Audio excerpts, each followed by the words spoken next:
The sound of my body hitting the floor at Christmas dinner wasn't the worst part. It was the silence that followed. 23 family members, and not one person helped me up, not even my mother. I'm Simona Cunningham, I'm 29 years old, and until that December night, I thought I knew what rock bottom looked like. Turns out, rock bottom has a basement, and it smells like my stepfather's cologne mixed with pine needles and betrayal. Before I continue, please hit that like button and drop a comment, letting me know where you're watching from and what time it is there. Thank you. Now, let me take you back to Christmas Eve at the Cunningham-Morrison annual gathering.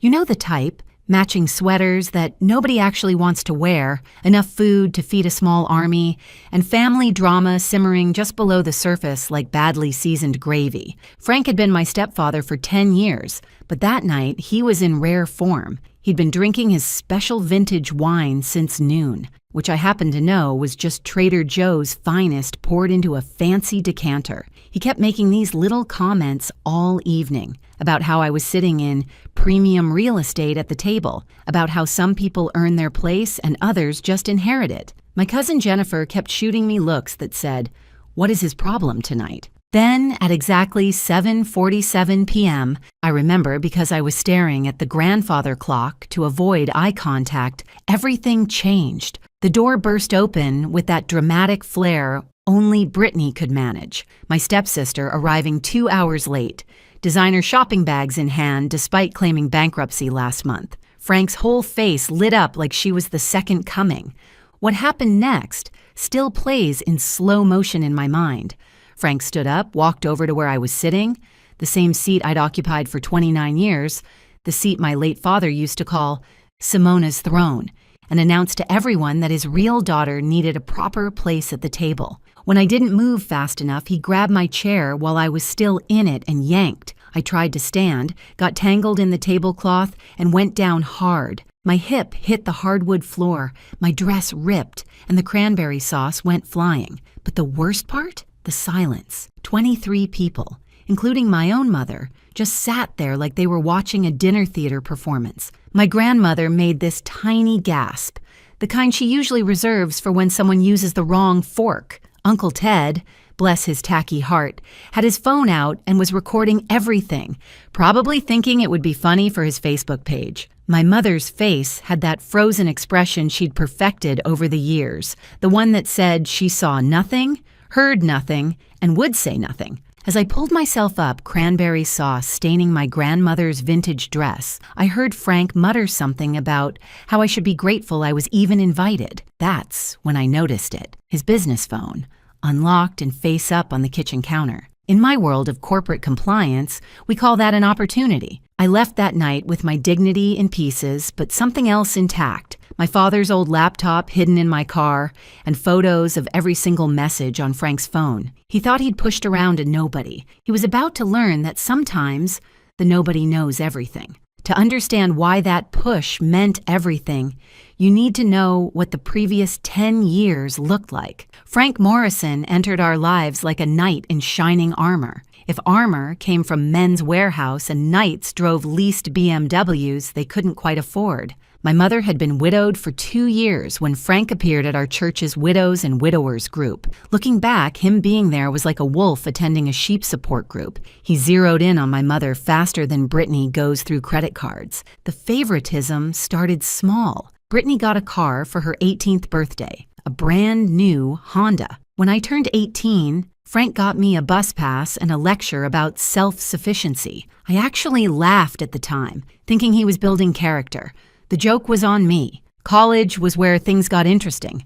My father had set up education funds for me before he died. I'd seen the statements when I was younger. But when I went to access them, mysteriously depleted. Market volatility, Frank explained, while somehow finding $60,000 for Brittany's art degree at a private college. She dropped out junior year to become an influencer. Her Instagram has 247 followers, half of them bots. My mother transformed during those years, too. She went from the woman who ran charity galas and commanded respect to Frank's personal echo. Whatever Frank thinks is best became her catchphrase, like she was a pull-string doll programmed with 5 responses. The real knife twist? The family business my father built from nothing, a small but profitable logistics company, was now under Frank's control. He'd convinced my mother to make him CEO while she was still grieving. I watched him parade around my father's office, using his golf clubs, sitting in his chair like he'd earned any of it. But here's what Frank didn't know. I'd been watching more than he realized. 3 years into their marriage, I'd found discrepancies in the company books during a family dinner where he'd left his laptop open. 5 years in, I noticed property transfers that didn't make sense. 7 years in, I started keeping copies of everything. Thanksgiving last year, my grandmother pulled me aside in the kitchen. She pressed something into my hand, a USB drive. "Your father's old laptop," she whispered. "The one from the garage? Don't let Frank know you have it. There are things on there, things he should have told you before he died." Then she went back to basting the turkey like she hadn't just handed me a potential bomb. Frank got bolder as Brittany failed at job after job. First, she was going to be a fashion designer, then a party planner, then a life coach, which was rich, considering she couldn't manage her own life. Each failure cost thousands. And guess where that money came from? The company my father built. The pattern was so clear you could set your watch by it. Brittany would fail. Frank would rage about ungrateful millennials, then somehow find money to fund her next disaster. Meanwhile, I was working 60-hour weeks in corporate compliance, taking night classes for my CPA, and still hearing about how Brittany was the future of the family. Christmas night, I sat in my apartment with ice on my hip and fire in my heart. The champagne I'd brought for the family toast sat unopened on my counter. Turns out humiliation pairs better with coffee and rage. I pulled out my father's old laptop, the one I'd hidden in my closet for a year, too scared to open it, too scared of what I might or might not find. The USB drive my grandmother had given me felt heavy in my hand. Tonight felt like the right time to finally look. The password was my birthday. My father was brilliant but terrible with passwords. What loaded up made my hands shake. Email archives going back 15 years. Folders labeled insurance, will for Simona, and one that made my stomach drop, if something happens. The first discovery hit like ice water. My father's will, the real one, had specific protections I'd never seen. The family business was supposed to be held in trust until I turned 30, with mandatory distributions starting at 25. The house was never supposed to be put in Frank's name. There were safeguards, provisions, clauses that protected everything. So where was this will during probate? I grabbed Frank's phone photos from earlier. Thank God for his narcissism requiring a 15-minute photo shoot with the ham. His text messages told a story better than any Netflix drama. Brittany owed money to people with names like Big Tony and Vegas Mike. The numbers made my eyes water. $200,000, maybe more. Frank had been juggling creditors like a circus act. Then I found the mother lode. Messages between Frank and someone named Carl about restructuring the company assets, moving inventory offshore, setting up shell companies, using the family business as collateral for loans that were funding Brittany's lifestyle. In my line of work, we have a word for this: fraud. My phone buzzed. The family WhatsApp group was going insane. Uncle Ted's video of my fall had been posted with crying, laughing emojis, but the responses weren't what he expected. Cousin Jennifer wrote, "Ted, what the hell is wrong with you?" Aunt Martha added, "This is disgusting." My phone rang. It was Jennifer. She told me something that made everything click. She'd been doing paralegal work for a firm handling foreclosures, and she'd seen our mother's house on a preliminary list. Frank had taken out 3 mortgages without telling anyone. The house my father built with his own hands was about to be lost to pay for Brittany's failed boutique, her failed food truck, her failed everything. I opened my laptop and started typing. Every email I wrote was scheduled to send at 3 a.m. to Frank's business partners, to the IRS tip line, to the state attorney general's office, to Brittany's creditors with Frank's actual financial statements attached, to my mother with the real will. Each email was perfect. professional, and devastating. 10 years of compliance training was about to pay off in ways my company never imagined. I included Uncle Ted's video in several of them. Let them see exactly who Frank Morrison really was. I woke up at 5:58 a.m. on Christmas morning, 2 minutes before my alarm. I made coffee, sat in my father's old reading chair, and waited. At exactly 6:23 a.m., Frank's world began to explode. The first call came from Carl, his business partner. I could hear Frank's phone ringing from my apartment. He lived 3 floors up in the same building, another thing he'd manipulated my mother into paying for. Then another ring, then another. By 6:45 a.m., the calls were continuous. I pulled up the family WhatsApp to watch the show. Frank had typed, "Simona, what did you do?" in all caps at 6:31 a.m. At 6:32 a.m., he tried to delete it, but 17 people had already screenshot it. Uncle Ted suddenly wasn't finding anything funny anymore. His video had somehow made it onto TikTok overnight and had 50,000 views. Quick pause here, friends. If you're enjoying this Karma Christmas special, please hit that subscribe button and leave me a comment. Let me know your worst family dinner story. Your support helps me share these stories, and honestly, it means more than you know. Back to the chaos. Frank's partners were the first dominoes. Carl, Fred, Rick, Andy, Uma, and Derek. I swear I'm not making up those names, though the acronym they spell is almost too perfect. Each received detailed documentation of Frank's creative accounting. The IRS tip included 5 years of discrepancies I documented, with a bow on top. Brittany's creditors got the real treasure, Frank's actual assets, his hidden accounts, and proof that he'd been lying about his finances while his daughter skipped payment after payment.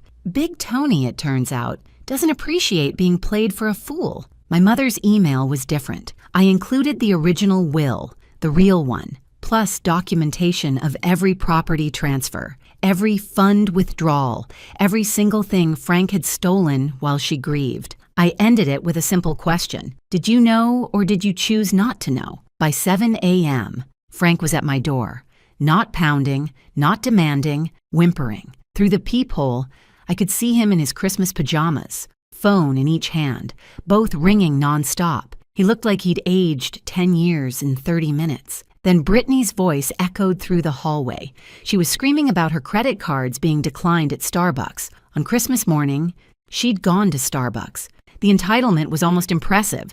She was demanding Frank fix it immediately, threatening to tell everyone about his side business if he didn't. Even I didn't know about a side business. This was getting better than expected. My mother arrived at 7:30 a.m., still in her nightgown with a coat thrown over it. The look on her face wasn't anger or sadness. It was awakening, like she'd been sleepwalking for a decade and finally opened her eyes. Frank's phone showed 47 missed calls by 8 a.m. I know because he kept screaming the number like it meant something. Lawyers, creditors, partners, investigators, even Brittany's art school, calling about fraudulent loan applications. Each ring was a nail in the coffin he'd built himself. The family chat had evolved from confusion to commentary. Cousin Jennifer posted, "Karma's working overtime this Christmas." Grandmother simply wrote, "Finally." My mother hadn't said a word online, but she'd been reading every message, seeing every piece of evidence I'd shared. By 9 a.m., 3 news vans were outside our building. Turns out Uncle Ted's video hadn't just gone viral on TikTok. Someone had tagged it, "Evil Stepdad Gets Exposed," and it was trending. Frank pushing me at dinner was playing on loop across social media, each share adding another crack to his reputation. 3 days after Christmas, just when I thought Frank was down for the count, he pulled what I call the reverse victim shuffle, a move so audacious I almost admired it. Almost. I was sitting in my apartment going through the growing pile of legal documents when my doorbell rang at 7 a.m. Not Frank's desperate knocking this time. This was professional. The man at my door looked like a lawyer from Central Casting.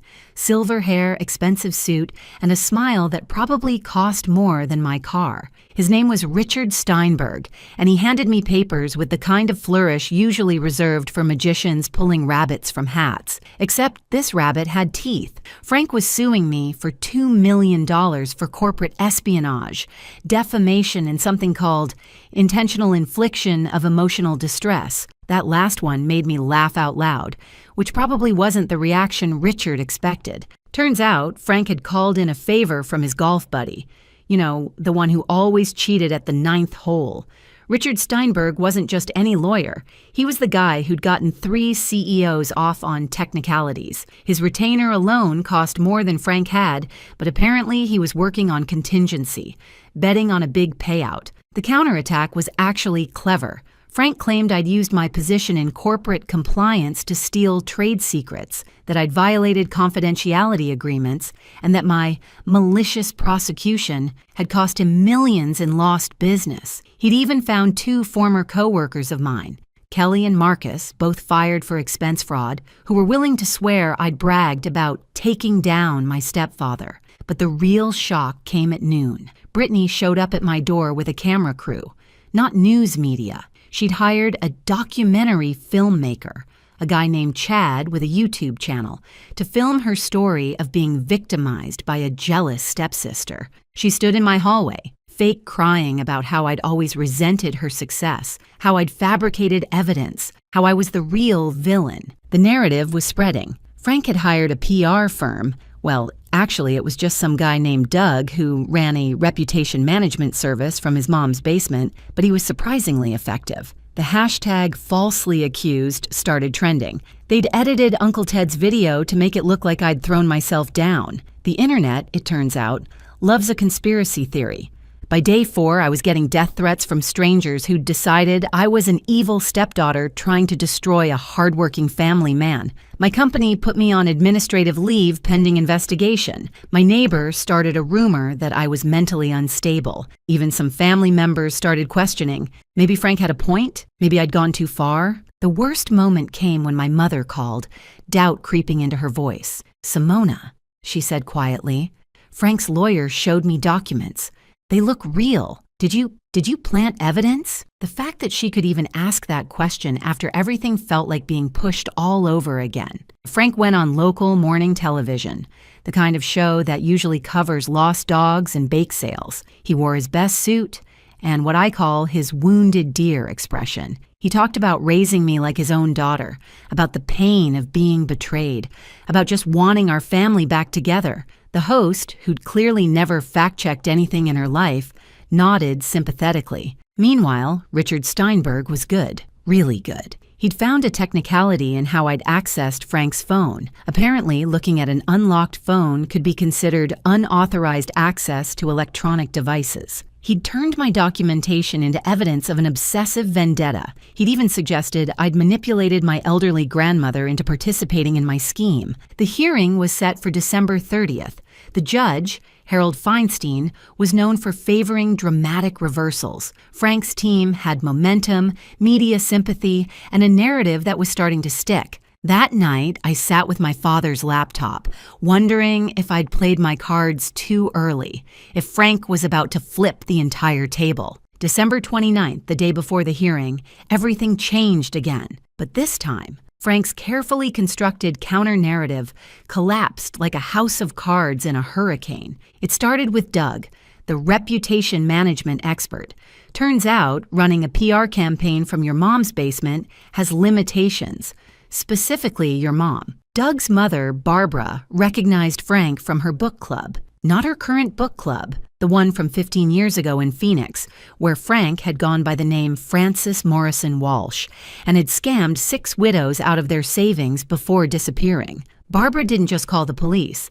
She called her entire network of book clubs across 3 states. By noon, 14 different women had come forward with stories about Frank. Different names, same scam. The wounded family man persona evaporated faster than Brittany's modeling career. Then Kelly and Marcus, my former co-workers who'd agreed to testify against me, had a sudden attack of conscience, prompted by the FBI showing up at their doors. Turns out, lying in a federal investigation is still illegal, even if a fancy lawyer asks you to do it. They flipped faster than pancakes at IHOP, admitting Frank had paid them each $5,000 to lie. But the real bombshell came from an unexpected source. Richard Steinberg's paralegal, a quiet woman named Dorothy who'd been taking notes in every meeting. She'd been recording everything. Legally, since our state is a one-party consent state. Frank, not knowing this, had been extremely candid about fabricating evidence, bribing witnesses, and his plans to flee to Costa Rica once he got the settlement money. Dorothy didn't just quit. She marched into the DA's office with 6 hours of recordings, color-coded transcripts, and what she called her conscience folder. Every dirty trick Richard and Frank had planned. Turns out Dorothy's daughter had been scammed by a stepfather, too. She'd been waiting for exactly this moment. The documentary filmmaker Chad, who'd been following Brittany around, accidentally became the hero we didn't know we needed. He'd been live-streaming a lot of his footage, thinking it would build buzz. What it actually did was capture Brittany admitting on camera that she knew her father was guilty. But who cares? We need the money. She also mentioned the side business again. Apparently, Frank had been selling fake luxury goods online, using the company warehouse for storage. By evening, Frank was at my door again. Not with lawyers or cameras, but alone, desperate, and somehow even more pathetic than before. He actually tried to play the family card. "We can work this out between us, we're family." I recorded the entire conversation on my phone, including the part where he offered me $50,000 to drop everything, then $100,000, then finally, "Whatever you want, just name your price." My mother arrived while Frank was still begging. She'd spent the day with grandmother, going through old photos, old documents, and apparently old recordings. Turns out my father had suspected Frank was a con artist before he died. He'd hired a private investigator, gathered evidence, but the cancer took him before he could act. Mother had found it all in a safety deposit box she'd forgotten about. Grief does strange things to memory. The look on Frank's face when Mother played the recording of him bragging to someone about landing the grieving widow jackpot was almost worth everything. Almost. That night, after Frank had slinked away and Mother had gone home to process everything, I sat alone with my father's laptop. There was one folder I'd been avoiding, labeled simply, "For my daughter, open when ready." I finally felt ready. The first file was a video. My father, thin from chemo but eyes still bright, sitting in his study. The timestamp showed it was taken 3 weeks before he died. His voice was weaker than I remembered, but his words were steel. "Simona, if you're watching this, it means Frank Morrison has shown his true colors. I'm sorry I couldn't protect you myself, but I've left you the tools to protect yourself." He held up a folder. Everything in here is backed up in 3 places: the laptop, a safety deposit box at First National, and with my attorney, Mitchell Reeves, in Denver.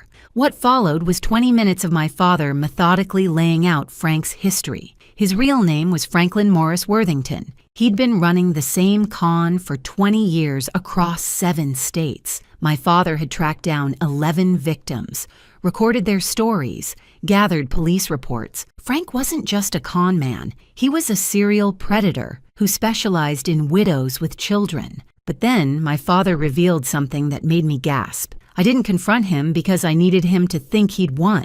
"You see, sweetheart, the FBI has been watching Frank for 5 years. Agent Sarah Chen approached me 6 months ago. We've been building a federal case." The video continued with my father explaining the trap he'd set. The will Frank thought he destroyed? That was fake. The real one was filed in Denver, ironclad and unbreakable. The business accounts Frank had access to. Honeypots with trackers on every transaction. Even the house. It was in an irrevocable trust that would activate on my 30th birthday or upon evidence of Frank's fraud, whichever came first. "I knew I wouldn't be there to activate it," my father said, tears in his eyes, "but I knew my daughter would be strong enough to finish what I started." The next file was labeled Sarah Chen, FBI contact. I dialed the number with shaking hands. She answered on the second ring, like she'd been waiting for years. "Miss Cunningham? I was wondering when you'd call. Your father said you'd know when the time was right." What followed was a conversation that changed everything. Frank's secretary, the one he'd been having an affair with, she was Agent Chen, undercover for 3 years. She hadn't been having an affair. She'd been documenting everything. The side business selling fake goods? It connected to an international fraud ring the FBI had been tracking for a decade. "We were waiting for Frank to make his big move," Agent Chen explained. "The lawsuit against you, that's it. He's now committed federal wire fraud, witness tampering, and about 15 other felonies. We're moving in tomorrow morning." But my father had left one more surprise. A folder labeled "The Network" contained contact information for all of Frank's previous victims. Over the past week, while I'd been fighting Frank's PR campaign, they'd been organizing. Barbara from the book club had connected them all. They'd formed a victims support group, hired a collective attorney, and were preparing a massive civil suit. The final video file was short, recorded the day before my father entered hospice. He was in my childhood room, sitting on my bed, holding the teddy bear he'd given me when I was 5. "Simona," he said, "I need you to know 3 things. First, I'm proud of who you've become. Second, your mother will need time to heal, but she'll come back to herself. Be patient with her. And third," he smiled, that mischievous smile I'd missed so much. "Frank's biggest mistake was underestimating you. He thinks you're just a sweet compliance officer. He has no idea you got your fighting spirit from both your parents. Give him hell, sweetheart, and then live your beautiful life." The video ended with him placing the teddy bear on my pillow and whispering, "Justice isn't revenge, it's balance. Restore the balance, my darling girl." December 30th arrived with a blizzard and a SWAT team. The arrest happened at 6 a.m. The FBI doesn't believe in sleeping in. Frank was in his underwear. Brittany was screaming about her rights, and somehow, Doug the PR guy was there too, having spent the night crisis managing from Frank's couch. All 3 were arrested, though Doug was released once they realized he was just catastrophically stupid, not criminal. The hearing scheduled for that morning became something else entirely. Judge Feinstein, who'd been ready to hear Frank's lawsuit against me, instead found himself presiding over an emergency asset freeze. The FBI presented their case with the kind of precision that made my compliance-loving heart sing. Agent Chen took the stand.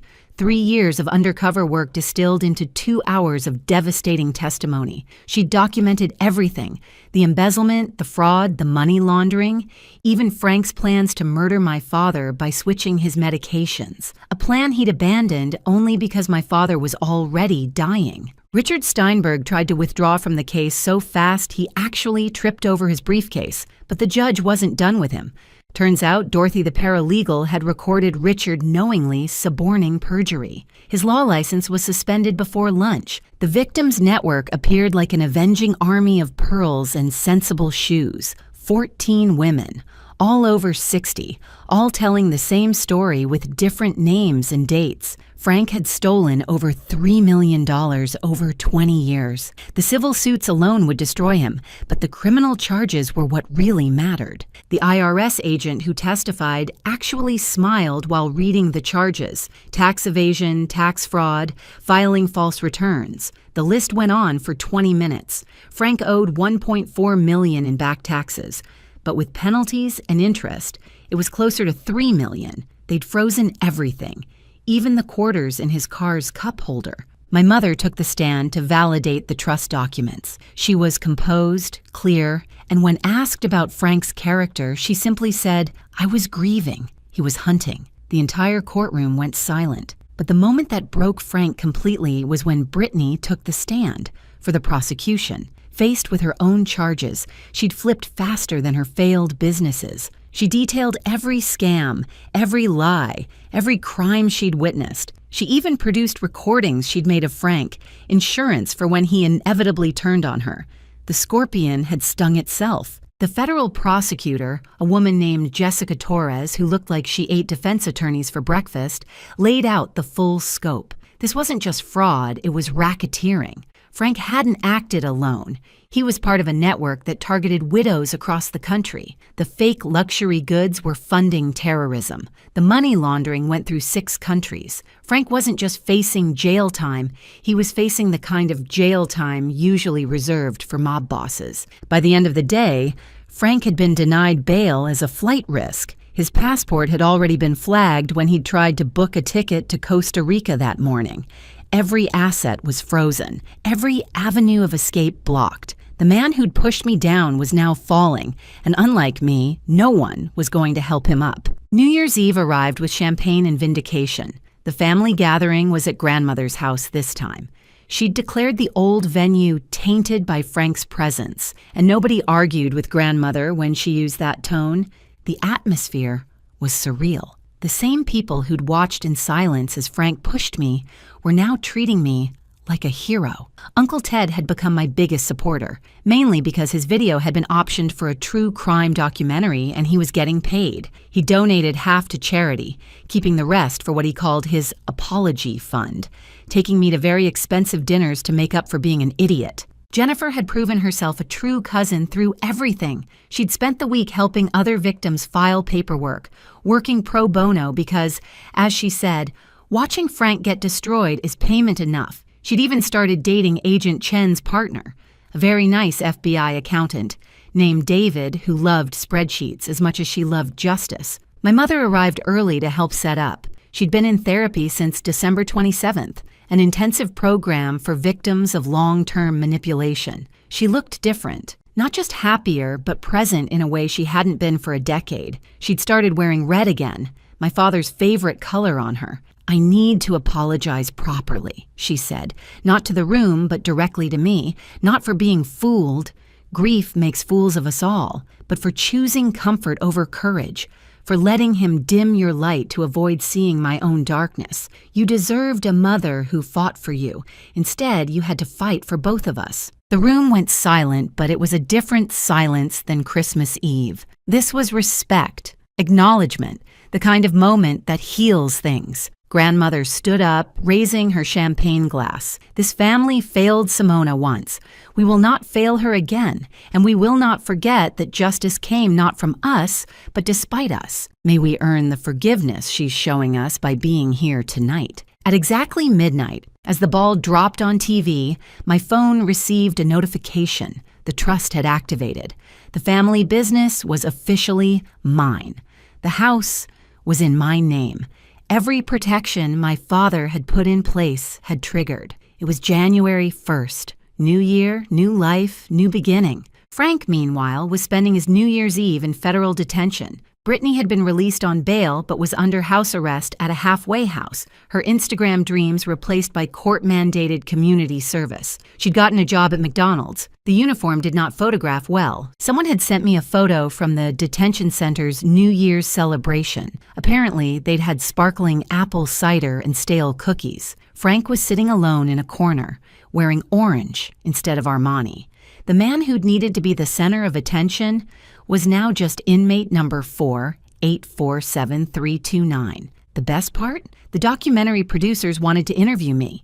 The working title was Push Down, Standing Up, A Christmas Crime Story. They were offering enough money to restart the scholarship fund my father had created before he died. Frank's downfall would fund other people's dreams. 6 months later, I sat in my father's office, now truly mine, preparing for Frank's sentencing hearing. The federal case had been swift and decisive. Frank had pled guilty to 47 charges, hoping for leniency. He wouldn't get it. The judge, a woman named Patricia Hawkins, who'd been one of my father's clients years ago, didn't hide her disgust. Frank got 25 years federal time, no possibility of parole for at least 15. The courtroom erupted in applause, highly unusual, but Judge Hawkins allowed it, saying, "Sometimes justice deserves recognition." Brittany had gotten 2 years probation and 3,000 hours of community service. She'd actually become a decent employee at McDonald's, even getting promoted to shift manager. Her Instagram now featured motivational quotes about redemption and pictures of her mopping floors with captions like "humble beginnings," character development at last. The family business had not just recovered, but thrived. The employees, freed from Frank's toxic management, had increased productivity by 40%. We'd won back contracts Frank had lost, gained new ones from the publicity, and I'd instituted profit sharing that made everyone invested in our success. My mother had sold the tainted family home and bought a smaller place near the beach. She'd started dating my father's old friend, Mitchell, the lawyer from Denver who'd kept the real will safe. He was nothing like Frank. Quiet, kind, and he asked me for permission before proposing. I gave it gladly. The Victims Network had become a formal nonprofit, helping widows recognize and escape predatory relationships. Barbara from the book club was its president, and they'd already helped dozens of women. They'd named it the Simona Foundation, which made me cry every time I saw the letterhead. Agent Chen, Sarah, as I now called her, had become a friend. The Frank case had earned her a promotion and a teaching position at Quantico. She used his case as a textbook example of how greed and narcissism create their own downfall. Frank had become literally a cautionary tale. The documentary had aired to huge ratings. Uncle Ted had become a minor celebrity, giving talks about bystander intervention and the importance of helping family members in need. He donated all his speaking fees to domestic violence shelters and bought me a car with his video royalties, a beautiful blue Tesla with a license plate that read, "Pushed Back." But the best moment came when I visited Frank in prison, not for closure or forgiveness, but to deliver something. I handed him a single photograph, the Christmas dinner table, fully set, my seat prominently displayed, with its bronze plaque reading, "Simona's Throne." That seat, I told him, was never about hierarchy. It was about family recognizing family. You'll never understand that because you've never been family. You were just a parasite who mistook patience for weakness. He tried to respond, but I was already walking away. The guards later told me he'd stared at that photo for hours, finally understanding that his one push had cost him everything while giving me back everything he'd tried to steal. A year after that Christmas push, we gathered again for the holidays. The table was full, fuller than before, actually. Sarah Chen came, as did several women from the Victims Network who had nowhere else to go. Mitchell was there, nervously practicing his toast as my mother's new husband. Even Brittany had been invited, though she chose to volunteer at a homeless shelter instead, sending a genuinely heartfelt card. Grandmother, now 86 and sharper than ever, raised her glass for a toast. Last year, we learned that silence in the face of injustice makes us complicit. This year, we've learned that redemption is possible for those who seek it, and justice, while sometimes delayed, is worth fighting for. As everyone clinked glasses, I thought about my father's words. Justice isn't revenge. It's balance. The balance had been restored. Frank had pushed me down in front of 23 silent witnesses. He was now falling for 25 years in front of the entire world. And this time, nobody was silent about what he deserved. They say you should be careful who you push down. They might know how to get back up. But Frank learned a harder lesson. Be careful who you push down at Christmas dinner. They might have a dead father who planned for this exact moment, an FBI agent for a pretend mistress, and a grandmother who's been documenting your crimes while pretending to be confused about her iPhone. The price of one push, everything Frank had schemed for, stolen, and built on lies, came crashing down from a single moment of cruelty. He'd thought he was pushing down a weak stepdaughter. Instead, he'd pushed the first domino in his own destruction. Thank you for listening to my story. Don't forget to subscribe. A new story is coming tomorrow.